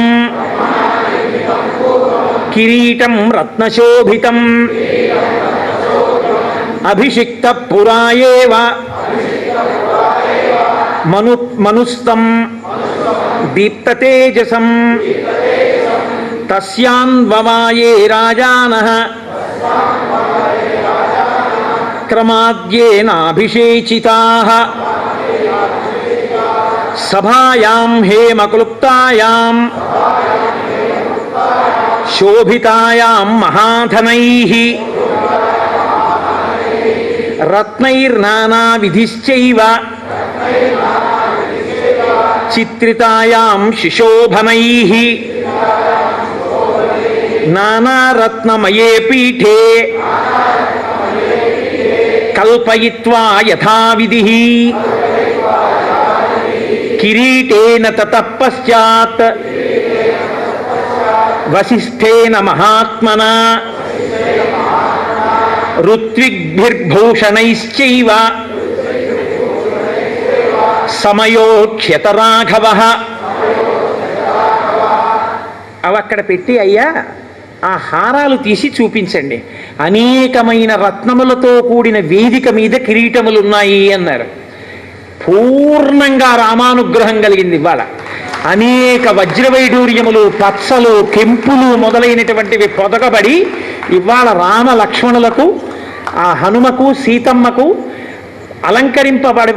అలంకరింపబడడానికి సిద్ధమై వచ్చినటువంటి అమూల్యమైనటువంటి నూతన ఆభరణములు, వాటితో రత్నములతో కూడినటువంటి వేది మీద ఆ కిరీటములు యథార్థంగా ఉన్నాయంటే పరిపూర్ణంగా రామానుగ్రహం కలిగి వేదిక అలా సిద్ధమైంది అని గుర్తు. అవి అక్కడ ఉంచి మీరు కూర్చోవచ్చు. ఇప్పుడు శత్రుఘ్నుడు స్వామికి శుభప్రదమైనటువంటి తెల్లని ఛత్రమును పట్టుకున్నాడు. సుగ్రీవుడు తెల్లని వింజామరలతో వీస్తున్నాడు. విభీషణుడు చంద్రకాంతులీనుతున్నటువంటి మరొక వింజామరని తీసుకున్నాడు. దేవేంద్రుడు వాయువు చేత అతి సుందరమైనటువంటి 100 పద్మములతో కూడినటువంటి ఒక హారాన్ని పంపించాడు. పట్టాభిషేకం జరిగినటువంటి రోజు మధ్యాహ్నం గంధర్వులు గానం చేశారు. ఇవాళ మనకి కూడా గంధర్వగానమే జరిగింది మధ్యాహ్నం. యథార్థమైనటువంటి పట్టాభిషేకం ఆనాడు అయోధ్యలో జరిగితే మళ్ళీ ఆ తర్వాత బహుశः గుంటూరులో ఇవాళే జరుగుతుంది. రామచంద్రమూర్తి ఎంతో సంతోషించారు. లోకమంతా చల్లబడిపోయింది, అందరి మనసులు చల్లబడిపోయాయి. ఎక్కడ చూసినా ఆనందమే. లక్షల సంఖ్యలో గుర్రములను, పాడియావులను, గోవులను, 100 కొలది వృషభములను బ్రాహ్మణోత్తములకు దానం చేశాడు రామచంద్రమూర్తి. 30 కోట్ల బంగారు నాణ్యములను, అమూల్యమైనటువంటి ఆభరణములను, వస్త్రములను ద్విజవరులకు పంచి ఇచ్చాడు. సుగ్రీవుడికి మణులు పొదిగినటువంటి ఒక గొప్ప హారాన్ని బహూకరించాడు. వైఢూర్యమణి చిత్రేచ వజ్రరత్న విభూషితే వాలిపుత్రాయ ధృతిమాన్ అంగదాయ అంగదే దదౌ. మంచి రత్నములు, వైఢూర్యములు, వజ్రములు పొదగబడినటువంటి అంగదములను అంటే భుజకీర్తులను అంగదుడికి ఇచ్చాడు. అందరికీ అన్నీ ఇచ్చేశాడు. సీతమ్మ తల్లికి కూడా బహుమానం చేశాడు రామచంద్రమూర్తి. ఇంతమంది ఇన్ని పుచ్చుకున్నాక మా అమ్మ సీతమ్మ మెడలోంచి ఒక ముత్యాలహారాన్ని తీసి చేత్తో పట్టుకుని ఇలా రాముడి వంక చూసింది. మాట్లాడితేనే అర్థమవుతుందా? ఆయన మనస్సు ఆవిడ దగ్గరుంది, ఆవిడ మనస్సు ఆయన దగ్గరుంది. అస్యాదేవ్యా మనస్తస్మిన్ తస్య చాస్యాం ప్రతిష్ఠితం తేనేయం సచి ధర్మాత్మ ముహూర్తం అపి జీవతి. ఒకరి మనస్సు ఒకరి దగ్గర ఉన్న దాంపత్యం ఆ దాంపత్యం. కాబట్టి వెంటనే రాముడు అన్నాడు, సీత నువ్వు ఆ హారాన్ని మెళ్ళలోంచి ఎందుకు తీశావో నాకు తెలుసు. ప్రదేహి సుభగేహారం యస్య తుష్టాసి భామిని పౌరుషం విక్రమో బుద్ధి యస్మిన్ నేతాని సర్వశః దదౌ సావాజుపుత్రాయాతం హారం అసితేక్షణ హనుమాంస్తేన హారేణ శుశుభే వనరస్సభ చంద్రాంశు జయ గౌరేణ శ్వేతాభ్రేణ యథాచలః. వెంటనే ఆ తల్లి తన చేతిలో ఉన్నటువంటి ముత్యాలహారాన్ని స్వామి హనుమకి ఇచ్చింది. వెంటనే హనుమ ఆ హారాన్ని మెళ్ళో వేసుకున్నారు. చంద్రకిరణములు పడినటువంటి మేఘం ఎలా ఉంటుందో, ఆయన పచ్చటి రంగులో కదండి ఉంటారు, కాంచనాద్రికమనీయ విగ్రహం. ఆ హారములు వేసుకున్నటువంటి హనుమ అలా మిరిసిపోయారు కాంతితోటి. ఆయన ఏదో కొరికారు, రామనామం లేదని అవతల బారేశారు, అటువంటి పిచ్చి పనులు ఆయన చేయరు. ఆయన చక్కగా దాన్ని మెళ్ళో ధరించారు. ఇప్పుడు రామచంద్రమూర్తి లక్ష్మణుడి వంక చూసి, అతిష్ట ధర్మజ్ఞ మయాస హేమాంగాం పూర్వరాజాం జుషితాంబలేన. మన పూర్వరాజులందరూ అధిష్ఠించినటువంటి ఈ సామ్రాజ్యాన్ని పరిపాలించడంలో నాతో పాటు బాధ్యత పంచుకోవడానికి, కర్తవ్యాన్ని నిర్వహించడానికి లక్ష్మణ ధర్మము తెలుసున్నవాడా, ధర్మజ్ఞ మయాస హేమాంగాం పూర్వరాజ్యాం జుషితాంబలేన, యవరాజ్యం తీసుకో అన్నాడు. అంటే అన్నయ్య నాకు నీ కైంకర్యం కావాలి, కానీ నాకన్నా పెద్దవాడు భరతుడు ఉండగా నాకెందుకన్నయ్య యవరాజ్యం, నాకొద్దు, భరతుడికి ఇమ్మన్నారు. ఎంత బతిమాలినా బుచ్చుకోలేదు. ఏమో 14 ఏళ్ళు అరణ్యవాసం చేశాడు, అన్నయ్య నన్ను అడగలేదనుకుంటాడేమోనని ధర్మం తెలుసున్నవాడా అని అడిగాడు. ధర్మం తెలియడం అంటే అంత జాగ్రత్తగా ఉంటుంది. ధర్మం తెలిసి ఉండడం అంటే పెద్దలు ఉన్నప్పుడు అంత జాగ్రత్తగా ప్రవర్తించాలి, ప్రవర్తించకపోతే దోషం వస్తుంది అందులో. కాబట్టి ఇప్పుడు వెంటనే నేను తీసుకోనన్నయ్య, భరతుడు పెద్దవాడు, ఆయనకి ఇమ్మన్నారు. భరతుడికి యవరాజ్య పట్టాభిషేకం చేశారు. సపర్యదేవన్ విధవ నచ వ్యాళకృతం భయం నవ్యాధిజం భయం వాపి రామే రాజ్యం ప్రశాసతి. మహానుభావుడైనటువంటి రామచంద్రమూర్తి పట్టాభిషేకం జరిగిన తరువాత 11,000 సంవత్సరములు ఈ భూమండలాన్ని ఆయన ఇచ్చిన మాట ప్రకారం పరిపాలన చేశారు. పౌండరీకము, అశ్వమేధము, వాజపేయము, ఇతరమైనటువంటి అనేక యజ్ఞయాగాది క్రతువుల్ని చేశారు. ఆయన రాజ్యం చేస్తున్నటువంటి కాలంలో ఏ స్త్రీ కూడా విధవ అవడం అనేటటువంటిది లేదు. ఎవరికీ కూడా క్రూర సర్పముల వలన కానీ క్రూర మృగాల వలన కానీ భయం కలగలేదు. ఎవరికీ ఎన్నడూ ఏదీ రోగం కలగలేదు. అటువంటి రీతిలో ధర్మాత్ముడై రాముడు రాజ్యాన్ని పరిపాలించాడు. నచస్మ వృద్ధా బాలానాం ప్రేత కార్యాన్ని కుర్వతే. ఎన్నడూ కూడా రామరాజ్యంలో చిన్నపిల్లవాడికి అంతకన్నా పెద్దవాడు ప్రేతకార్యం చెయ్యడం, అంటే పిల్లవాడు మరణిస్తే పెద్దవాళ్ళు అంత్యేష్టి సంస్కారం చెయ్యడం అన్నది ఎన్నడూ జరగలేదు. అంటే పిల్లలందరూ చక్కగా వృద్ధిలోకి వస్తుంటే పెద్దవాళ్ళు చూసి సంతోషించారు. ఆసన్ వర్ష సహస్రాణి తథా పుత్ర సహస్రిణ నిరామయా విశోకాశ్చ రామే రాజ్యం ప్రశాసతి. అక్కడ ఉన్నటువంటి ప్రజలందరూ కూడా చక్కగా 3 తరాల్ని చూసి ఒక్కొక్కళ్ళకి బోరెంతమంది కొడుకులు, కూతుళ్ళు, కోడళ్ళు, అల్లుళ్ళు, మనవలు, మళ్ళీ ఆ మనవలకి పెళ్ళిళ్ళై మునిమనవలకి పెళ్ళిళ్ళై వాళ్ళ పిల్లలు, ఇంతమందితో ఒక్కొక్క కుటుంబంలో బాలసార జరిగితే వాళ్ళ ఇంటికి వచ్చిన వాళ్ళ బంధువులే చాలు. వీళ్ళు మళ్ళీ వీళ్ళ వియ్యాలారు, ఆ వియ్యాలారు తాలూకా బంధువులు, ఇంతమంది కలిసి ఎంతో సంతోషంగా ఎక్కడ చూసినా రామో రామో రామ ఇతి ప్రజానాం అభవన్ కథా రామభూతం జగదభూత్ రామే రాజ్యం ప్రశాసతి. రాముడు రాజ్యం చేస్తున్న రోజుల్లో ఎవరి నోట విన్నా ఒక్కటే మాట, రామా రామా రామ, ఇది తప్ప ఇంకొక మాట లేదు. అంతటి ధార్మికుడై మహానుభావుడు అంత గొప్పగా రాజ్యం చేశాడు. వృక్షములన్నీ కూడా లావైనటువంటి బోధెలతో చక్కగా పుష్పిస్తూ ఫలిస్తూ జనులకు కావలసినటువంటివన్నీ సమకూర్చాయి. అన్ని వర్ణముల వారు దురాశ లేని వారై ఎవరి ధర్మాన్ని వారు అనుష్ఠిస్తూ సంతృప్తితో జీవించారు. దశవర్ష సహస్రాణి దశవర్ష శతాని చ భ్రాతృభి సహిత శ్రీమాన్ రామో రాజ్యం అకారయత్. 11,000 సంవత్సరములు తన తమ్ముళ్ళైనటువంటి లక్ష్మణ భరత శత్రుఘ్నులతో కలిసి రామచంద్రమూర్తి ఈ రాజ్యాన్ని చేశారు. ఆది కావ్యం ఇదం త్వార్షం పురా వాల్మీకినా కృతం ఎప్పటే చుడియాల్లోకే నర పాపాద్ విముచ్యతే. ఆర్షము పరమ సత్యము, ఇందులో ఒక్క అక్షరము కల్పితము కాదు, యథార్థముగా జరిగిన గాథ. చతుర్ముఖ బ్రహ్మగారి యొక్క వరంచేత వాల్మీకి మహర్షి ఆచమనం చేసి కూర్చుని ఘంటం పట్టుకుంటే ఆ రామాయణ కాలంలో ఉన్నటువంటి వ్యక్తులు, రాక్షసులు, స్త్రీలు అందరూ చేసినటువంటి పనులతో పాటు వాళ్ళ మనస్సుల్లో కదిలిన ఊహలు కూడా వాల్మీకి మహర్షికి ప్రచోదనమయ్యాయి. ఆనాడు వాల్మీకి మహర్షి బ్రహ్మగారి వరంతో అన్నిటినీ తెలుసుకుని రచించినటువంటి కావ్యము తప్ప కేవలముగా కాల్పనికమైనటువంటి కథతో కూడుకున్నటువంటిది కాదు, యథార్థముగా జరిగిన కథ రామకథ. కాబట్టి ఇది ఆది కావ్యము. భార్య భర్తతో మాట్లాడితే ఎంత మధురంగా ఉంటుందో అటువంటి భాషలో చెప్పబడిన కావ్యము, సర్వధర్మములు పొదగబడినటువంటి కావ్యము. ఈ కావ్యాన్ని ఎవరు వింటున్నారో పుత్రకామస్తు పుత్రాన్వై ధనకామో ధనాని చ లభతే మనుజోలోకే శ్రుత్వా రామాభిషేచనం. ఎవరు ప్రత్యేకించి రామచంద్రమూర్తి యొక్క పట్టాభిషేకాన్ని చూస్తున్నారో, పట్టాభిషేకంలో పాల్గొంటున్నారో, రాజారాముడిగా కూర్చున్నటువంటి రోజున జరుగుతున్నటువంటి పూజా సభలో ఉంటారో, ఎవరెవరు సంపూర్ణంగా రామాయణాన్నంతటినీ పరమ సంతోషంతో చెబుతున్నటువంటి వ్యక్తి కన్నా కింది స్థానంలో కూర్చుని పరమ మర్యాదతో నమ్మకంతో కూడిన బుద్ధితో నమస్కరిస్తూ వింటారో అటువంటి వారికి పుత్రకామస్తు పుత్రాన్వై, అటువంటి వారికి కొడుకులు కావాలంటే కొడుకులు కలుగుతారు. ధనకామో ధనానిచ, ధనం కావాలి అంటే ధనం కలుగుతుంది. మహీం విజయితే రాజా, ఈ భూమండలాన్ని గెలవాలి అని రాజులు అనుకుంటే రామాయణాన్ని వింటే వాళ్ళు భూమండలాన్ని గెలుస్తారు.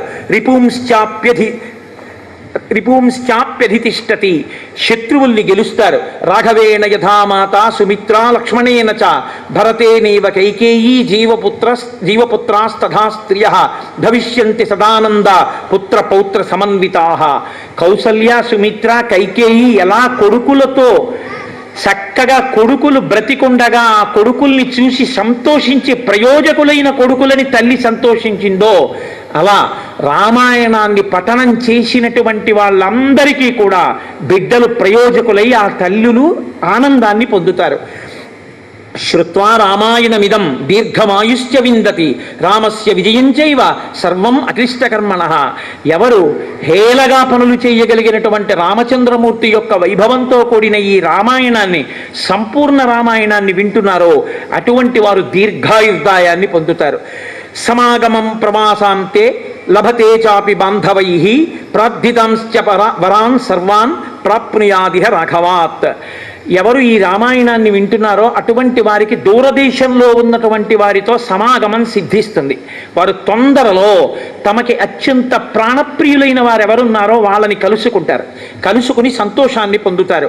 శ్రవణేన సురాహ సర్వే ప్రీయంతే శృణ్వతాం వినాయకాశ్చ శామ్యంతి గృహే తిష్టంతి యస్య వై. ఎవరైతే ఈ రామాయణాన్ని వింటున్నారో అటువంటి వారి ఎడల దేవతలందరూ ప్రసన్నులవుతారు. అటువంటి వారి ఎడల ఏవైతే ఉగ్రమైనటువంటి భూతములు ఉన్నాయో అవన్నీ కూడా ఉపశాంతి పొందుతాయి. అరిష్టమైనటువంటి గ్రహములు తాము ఇచ్చేటటువంటి ఫలితములు ఏ ఉంటాయో ఆ ఫలితములు ఇవ్వకుండా ఆపు చేసి వాళ్ళు అభ్యున్నతిని పొందుతారు. విజయేత మహీం రాజా ప్రవాసీ స్వస్తిమాన్ వ్రజేత్ స్త్రియా రజస్వలాహ శ్రుత్వా పుత్రాన్ సూయురనుత్తమాం. రజస్వలైనటువంటి స్త్రీ ఈ రామాయణాన్ని వింటే, అంటే ఇంకా బిడ్డలు పుట్టవలసినటువంటి స్త్రీ, వివాహమైనటువంటి ఆమె ఈ రామాయణ కావ్యాన్ని వింటే చాలా ఉత్తమమైనటువంటి సంతానాన్ని పొందుతుంది. పూజయంశ్చ పటేశ్చేమం ఇతిహాసం పురాతనం సర్వ పాపాత్ ప్రముచ్యేత దీర్ఘమాయురవాప్నుయాత్. ఎవరైతే ఈ శ్రీరామాయణ కావ్యాన్ని వింటున్నారో వాళ్ళకి అన్ని కోర్కెలు నెరవేరుతాయి. ఎవరికి ఏ కోర్కె తీరాలో, ఏ అభ్యున్నతిని పొందాలో ఆ అభ్యున్నతి వాళ్ళకి కలుగుతుంది. అభ్యున్నతి కలగడం కాదండి, మీకు నేను ఒక యథార్థం చెప్తున్నాను. శ్రీరామాయణం వింటుండగా చేయవలసిన సంస్కారం చేయబడకపోతే ఆ సంస్కారము సశాస్త్రీయముగా చేయబడినది అవుతుంది. షష్ఠి పూర్తి చేసుకోవలసిన వాడు చేసుకోలేదనుకోండి, సంపూర్ణ రామాయణాన్ని వింటే వాడు షష్ఠి పూర్తి సశాస్త్రీయంగా చేసుకున్నట్టే. ఎవరు ఏ సంస్కారములను పొందాలో ఆ కాలంలో ఆ సంస్కారములను పొందకపోయినా రామాయణాన్ని విన్నటువంటి వాళ్ళకి ఆ సంస్కారములు పొందినటువంటి ఫలితాన్ని ఈశ్వరుడు వాళ్ళ ఖాతాలో వేస్తాడు. శ్రీరామాయణానికి అంత శక్తి ఉంది. అందుకే రామాయణం చెప్దామన్నా, రామాయణం విందామన్నా అంత తేలిక కాదు. సీతారామచంద్ర ప్రభువు యొక్క పరిపూర్ణమైనటువంటి అనుగ్రహం ఉంటే తప్ప రామాయణం చెప్పడమూ కుదరదు, రామాయణం వినడమూ కుదరదు. నేను మీకు ఒక యథార్థం మనవి చేస్తున్నాను ఇవాళ. నేను చెప్తున్నటువంటి ఈ రామాయణం, నేను చేస్తున్న ఈ ప్రసంగాలు ఒక 15 రోజుల క్రితం నేను ఆపు చేసేసి నేను వెనక్కి వెళ్ళిపోవాలి. అంత పెద్ద ప్రమాదం ఒకటి వచ్చేసింది నాకు, అశౌచమే వచ్చేస్తుంది. అంత పెద్ద ప్రమాదం ఒకటి ఏర్పడింది. కానీ రామానుగ్రహం ఉంది, నా తల్లి సీతమ్మ తల్లి అనుగ్రహం ఉంది. ఎవరు శరీరం విడిచిపెట్టేస్తే, ఎవరికి ప్రమాదం జరిగితే నాకు అశౌచం వస్తుందో, నేను రామాయణం చెప్పడానికి అనర్హత పొందుతానో, నేను రామాయణం చెప్పకుండా ఆపి మళ్ళీ మొదలు పెట్టవలసి వస్తుందో, అటువంటి పరిస్థితి రాకుండా తట్టుకోగలిగినంత ఓపిక అసలు ఆయనకి లేకపోయినా ఈశ్వరుడు ఆయనకి ఆయుర్దాయాన్ని ఇచ్చి కాపాడి రామాయణ ప్రవచనానికి అభ్యంతరం లేకుండా ఆయన నాకు అశౌచం రాకుండా ఆయుర్దాయం ఇచ్చి ఆయన్ని రక్షించేశాడంతే. అంటే శ్రీరామాయణం ఎంత శక్తివంతమో, రామాయణాన్ని నమ్మి మొదలు పెడితే రామచంద్రమూర్తి అనుగ్రహం ఎంత పరిపూర్ణంగా ఉంటుందనడానికి ఇదే తార్కాణం. రామాయణం మొదలుపెట్టాక మీరే ప్రత్యక్షంగా చూశారు ఎన్ని ఘట్టాలలో ఎన్ని చోట్ల రామానుగ్రహం స్పష్టంగా కనపడిందో. కాబట్టి పూజయంశ్చ పటేశ్చేమం ఇతిహాసం పురాతనం సర్వపాపాత్ ప్రముచ్యేత దీర్ఘమాయురవాప్నుయాత్. దీర్ఘమైనటువంటి ఆయుర్దాయాన్ని పొందుతారు, సర్వ పాపములు కూడా పోతాయి. ఇది అతి పవిత్రమైనటువంటి ఇతిహాసము, పురాతనమైన ఇతిహాసము. ఇతి హా అసం అంటే ఇది ఇలాగే జరిగినది. అందుకే రామాయణం సత్యమేమి, ఒక్క వాల్మీకి రామాయణమే సత్యం, బ్రహ్మగారి వరం. ఇది హా అసం, ఇది ఇలా జరిగినది, ఇది కల్పిత గాథ కాదు, ఇది సృష్టింపబడినది కాదు, కేవలము కల్పించి మీకు సంతోషాన్ని చేకూర్చేది కాదు, యథార్థముగా జరిగిన కథ. అప్పుడు జరిగిన కథ ఇప్పటికీ ఎందుకు చెప్తారు అంటే రామాయణమిదం కృత్స్నం శృణ్వతః పఠతః సదా ప్రీయతే సతతం రామః సహి విష్ణు సనాతనః. సనాతనుడైనటువంటి విష్ణువు రామాయణం చెప్పబడిన ప్రాంగణం ఎక్కడుంటుందో అక్కడ అపారమైన ప్రీతిని పొంది మిగిలిన దేవతలందరితో కలిసి స్వామి హనుమ, రామచంద్రమూర్తి, సీతమ్మ, 33 కోట్ల మంది దేవతలు ఆ రామాయణ ప్రవచనము జరిగినటువంటి ప్రాంగణం మీద నిలబడి ఉంటారట. నిలబడి పట్టాభిషేక సర్గనాడు చూస్తూ ఉంటారు. పితృదేవతలందరూ కూడా విశేషమైనటువంటి ఆనందాన్ని పొందుతారట. పట్టాభిషేక సర్గ దగ్గరికి వచ్చేటప్పటికీ రామాయణం అంత శక్తిని పొందుతుంది. కాబట్టి ఆదిదేవో మహాబాహు హరిర్నారాయణ ప్రభు సాక్షాద్ రామో రఘుశ్రేష్ఠ శేషో లక్ష్మణ ఉచ్యతే. ఆయన సహి విష్ణు సనాతన, సనాతనుడైనటువంటి విష్ణువు యొక్క కథ. ఆయన ఆదిదేవుడు, మహాబాహు, హరి, నారాయణుడు, స్వయంగా ఆయన ప్రభువు, సాక్షాత్ రామో రఘుశ్రేష్ఠ, రఘుశ్రేష్ఠుడైనటువంటి ఆ రాముడే ఆ శ్రీ మహావిష్ణువు. ఎక్కడెక్కడ రామాయణం చెప్పబడుతుందో అక్కడ ఇప్పటికీ పట్టాభిషేక సర్గనాడు దేవతలందరూ వచ్చి నిలబడవలసిందే. ఎందుకు వస్తారోట తెలుసా అండి? పట్టాభిషేకం జరిగిన నాడు దేవతలందరూ సంతోషిస్తారట ఆ ప్రాంగణానికి వచ్చి. పితృదేవతలు కూడా తీసుకొచ్చి నిలబెడతారు అంటారు. నేను కొన్ని వ్యాఖ్యానాల్లో చూశాను. పితృదేవతలందరినీ ఎక్కడ రామాయణం చెప్తారో, ఎక్కడ రామాయణం చదువుతారో, ఎక్కడ రామాయణం వింటారో శ్రద్ధతో అక్కడ పితృదేవతలందరినీ తీసుకొస్తారట. ఇదిగోరా మీ వాడు అత్యంత భక్తి శ్రద్ధలతో సంపూర్ణ రామాయణాన్ని దోషిని ఒగ్గి విన్నాడు, వినయంతో నమస్కరించి విన్నాడు, నమ్మి విన్నాడు. వాడు విన్నందుకు ఆ వంశంలో పుట్టాడు కాబట్టి మిమ్మల్ని అందరినీ స్వర్గలోకానికి పంపిస్తున్నామని పూర్వ పితృదేవతలందరినీ స్వర్గానికి పంపిస్తారట. నా కడుపున ఇటువంటి వాడొకడు పుట్టాడు, వీడి వల్ల మేము స్వర్గానికి ఎడుతున్నామని ఆ పితృదేవతలందరూ గొప్ప ఆనందాన్ని పొందుతారట. అంత గొప్ప కావ్యం శ్రీరామాయణ కావ్యం. కుటుంబ వృద్ధిం ధనధాన్య వృద్ధిం స్త్రియశ్చ ముఖ్యాః సుఖముత్తమంచ శ్రుత్వా శుభం కావ్యమిదం మహార్థం ప్రాప్నోతి సర్వాం భువిచార్థ సిద్ధం. ఆయుష్యమారోగ్యకరం యశస్వం సౌభ్రాతృకం బుద్ధికరం సుఖంచ శ్రోతవ్యమేతన్ నియమేన సద్భిః ఆఖ్యానమోజస్కరమృద్ధి కామైః. ఈ శ్రీరామాయణాన్ని ఎవరు వింటారో అక్కడ కుటుంబ వృద్ధి. చక్కగా విన్నటువంటి వాళ్ళకే కాదు, వాళ్ళ కుటుంబం అంతా కూడా వృద్ధిలోకి వస్తుంది. ఆ కుటుంబంలో ఉన్న వాళ్ళందరూ కూడా సుఖశాంతులు పొందుతారు. ఒక్కడు రామాయణం విన్నాడు అనుకోండి కుటుంబంలో, ఆ కుటుంబంలో ఉన్న వాళ్ళందరూ మంచి వార్తలు వింటారు, గొప్ప గొప్ప బిడ్డలు పుడతారు, గొప్ప గొప్ప సంతోషాన్ని పొందుతారు. అన్నీ కలిసి వస్తాయి ఈశ్వరానుగ్రహంతో. ధనధాన్య వృద్ధిం, ధనధాన్య వృద్ధి పొందుతుంది. స్త్రియశ్చ ముఖ్యాః సుఖముత్తమంచ, చక్కటి సుఖాన్ని పొందుతారు. శ్రుత్వా శుభం కావ్యమిదం మహార్థం. ఈ రామాయణ కావ్యాన్ని వినడం చేత ఆయుష్యము, ఆరోగ్యము, కీర్తి, బుద్ధి, సుఖము అన్నిటినీ కూడా శ్రీరామాయణము ఇవ్వగలదు. ఇది సత్యం సత్యం పునఃసత్యం. అందుకే నరులు ఉన్నంతకాలం, ఈ లోకం ఉన్నంతకాలం రామాయణం ఉండాలి. రామాయణం ఎంతకాలం చెప్పబడుతుందో, రామాయణం ఎంతకాలం వింటారో అంతకాలము నరులకు అభ్యున్నతి, నరుడు నరుడిగా బతకడం చేతనవుతుంది అని బ్రహ్మగారు వాల్మీకి మహర్షిని ఆదేశించి పరమ కరుణార్ద్ర హృదయుడు కనుక వాల్మీకి మహర్షి చేత ఈ రామాయణ కావ్యాన్ని రచింపచేసి మనకు అందించారు మహానుభావుడు. కాబట్టి ఈ శ్రీరామాయణాన్ని విన్నవాళ్ళు ఎవరున్నారో వాళ్ళందరూ ఒక మాట అనాలి అంటారు. ఎందుకంటే తపశ్శక్తి కలిగిన వాళ్ళకైతే ఖచ్చితంగా కనపడతారు. శ్రీమన్నారాయణుడు ఇవాళ మెరిసిపోతున్నటువంటి గరుడ వాహనం మీద లక్ష్మీ సహితుడై మిగిలిన దేవతలందరితో కలిసి త్రిమూర్తులతో సహా పితృదేవతలతో సహా పట్టాభిషేక జరుగుతున్న నాడు ఆకాశ మండలంలో వచ్చి నిలబడతారు. రాజారాముడికి పట్టాభిషేకం జరగడం అంటే ఇప్పటికీ లోకంలో అంత శక్తి కలిగినటువంటిది రామచంద్రమూర్తి యొక్క పట్టాభిషేకమే. అందుకే శ్రీరామాయణం చెప్తే తప్పకుండా పట్టాభిషేకం చేస్తారు. ఏ ద్రవ్యాలు లేకపోయినా అక్షతలతోనైనా కిరీటాదులను కల్పించి పట్టాభిషేకం చేస్తారు. పట్టాభిషేకం చేయడం అంటే ఈ భూమండలాన్నంతటి రామచంద్రమూర్తికి ఇవ్వడం. కాబట్టి విష్ణువు వచ్చి నిలబడతారు.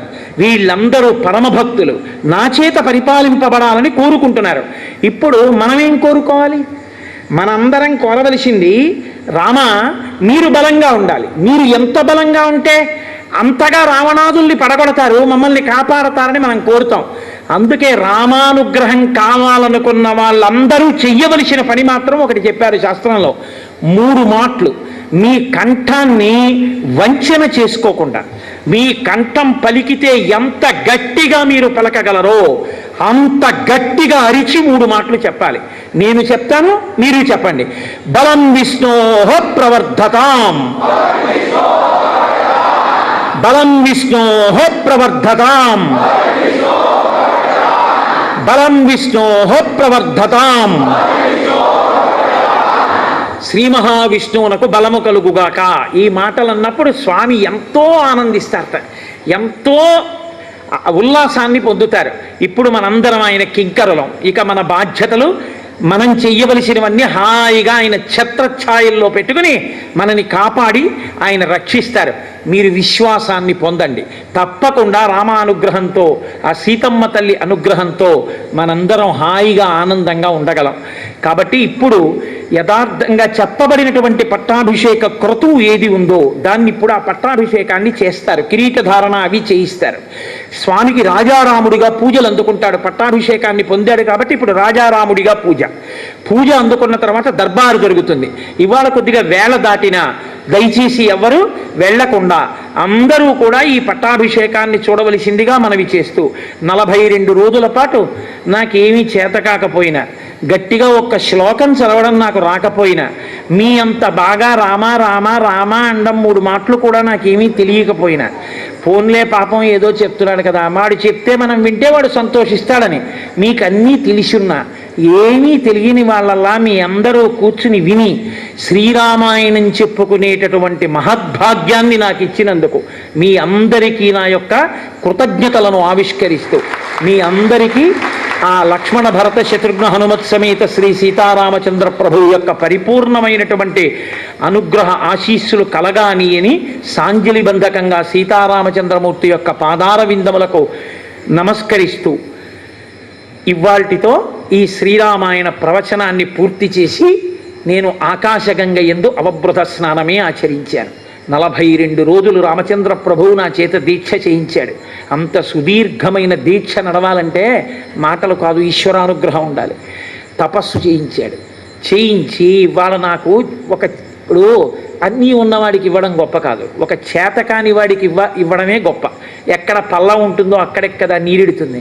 చేతకాని వాడిని ఉద్ధరిస్తేనే ఆయన ప్రభువు. కాబట్టి నన్ను ఎంచుకున్నాడు. ఈ చేతకాని వాడితో రామాయణం చెప్పించి వీడే చెప్పాడంటే ఎవరు చెప్పలేరు. శ్రద్ధ ఉంటే ఎవరైనా చెప్పగలరని లోకాలకి నిరూపించాలని నా చేత ఇంత కైంకర్యం అందుకుని నా చేత ఇంత ఆనందాన్ని పొంది నా జీవితంలో 2వ మాట సంపూర్ణ రామాయణ ప్రవచనాన్ని పూర్తి చెయ్యగలిగాను అని నాకు ఎంత సంతోషంగా ఉందో.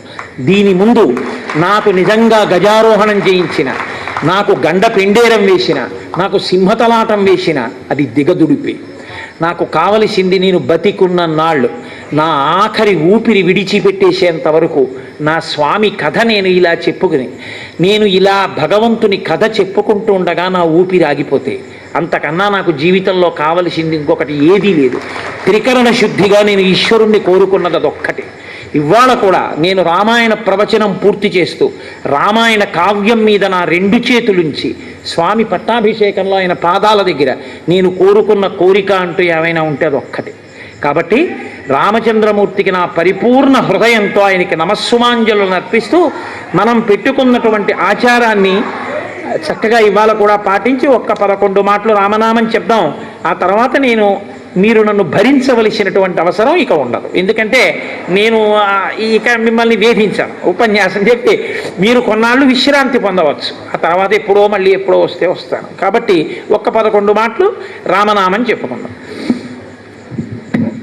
కోరి కొలిచిన వారికెల్లను కొంగు బంగారు రామనామము. రామనామము రామనామము రమ్యమైనది రామనామము. నీవు నేనను భేదమేదియు లేకయున్నది రామనామము. రామనామము రామనామము రమ్యమైనది రామనామము. అండపిండ బ్రహ్మాండములకాధారమైనది రామనామము. రామనామము రామనామము రమ్యమైనది రామనామము. గోచరంబగు జగము లోపల గోప్యమైనది రామనామము. రామనామము రామనామము రమ్యమైనది రామనామము. బ్రహ్మ సత్యము జగన్మిథ్యా భావమే శ్రీరామనామము. రామనామము రామనామము రమ్యమైనది రామనామము. భక్తితో భజించు వారికి ముక్తి నొసగును రామనామము. రామనామము రామనామము రమ్యమైనది రామనామము. రాకడయు పోకడయు లేనిది రమ్యమైనది రామనామము. రామనామము రామనామము రమ్యమైనది రామనామము. ఆత్మ సంయమ యోగ సిద్ధికి ఆయుధము శ్రీరామనామము. రామనామము రామనామము రమ్యమైనది రామనామము. రావణానుజ హృదయ పంకజ రాచకీరము రామనామము. రామనామము రామనామము రమ్యమైనది రామనామము. దాసులను రక్షించ దయగల ధర్మనామము రామనామము. రామనామము రామనామము రమ్యమైనది రామనామము. రాక్షసులను తరిమి కొట్టిన నామమే శ్రీరామనామము. రామనామము రామనామము రమ్యమైనది రామనామము. రామనామ స్మరణ చేసిన క్షేమమొసగును రామనామము. రామనామము రామనామము రమ్యమైనది రామనామము. తల్లివలె రక్షించు సుజనుల నెల్లకాలము రామనామము. రామనామము రామనామము రమ్యమైనది రామనామము.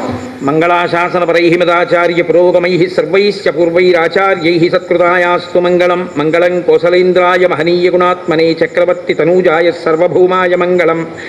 ఉమాకాంతాయ కాంతాయ కామితార్థప్రదాయినే శ్రీగిరీశాయ దేవాయ మలినాథాయ మంగళం. కరచరణకృతం వా కర్మవాక్కాయజం వా శ్రవణనైనజం వా మానసం వాపరాధం విహితం వా సర్వమేత్తక్షమస్వ. శివ శివ కరుణాబ్ధే శ్రీ మహాదేవ శంభో. సర్వం శ్రీ ఉమామహేశ్వర పరబ్రహ్మార్పణమస్తు. స్వస్తి.